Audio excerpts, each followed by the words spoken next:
இன்னைக்கு என்ன கதை என்னன்னு பார்ப்போமா?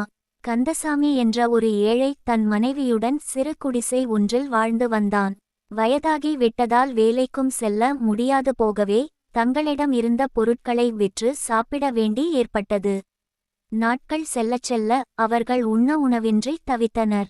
இந்நிலையில் அவன் ஆண்டவனை நோக்கி, இறைவா, எங்களை ஏன் இப்படி படைத்தாய்? இது இப்படியே நீடித்தால் வறுமை தாங்காது, நாங்கள் இறப்பதைத் தவிர வேறு வழியில்லை என வேண்டினான்.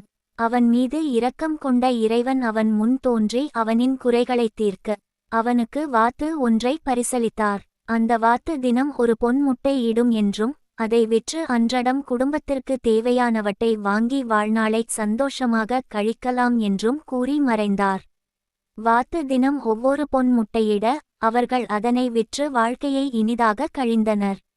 ஒரு நாள் கந்தசாமியின் மனைவி தன் கணவனிடம் சென்று, தினம் தினம் இந்த வாத்து ஒவ்வொரு பொன் முட்டையே இடுகின்றது, இப்படியே இருந்தால் நாம் எப்படி பெரிய பணக்காரர் ஆவது என்று சொல்லி, இந்த வாத்தின் வயிற்றில் இருக்கும் எல்லா முட்டைகளையும் நாம் எடுத்தால் அதை விற்று பெரிய பணக்காரர் ஆகிவிடலாம் என்று ஒரு உபாயம் சொன்னாள்.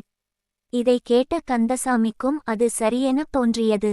உடனே கந்தசாமி அந்த வாத்தை பிடித்து வாத்தின் வயிற்றில் இருக்கும் எல்லா முட்டைகளையும் எடுக்க வாத்தைக் கொன்று அதன் வயிற்றைக் கிழித்தான். ஆ, என்ன ஆச்சரியம்! அந்த வாத்தின் வயிற்றில் ஒரு முட்டையுமே இருக்கவில்லை. அதன் வயிறில் மட்டைய வாத்துகள் போல் வெறும் குடலே இருந்தது கண்டு ஏங்கினர்.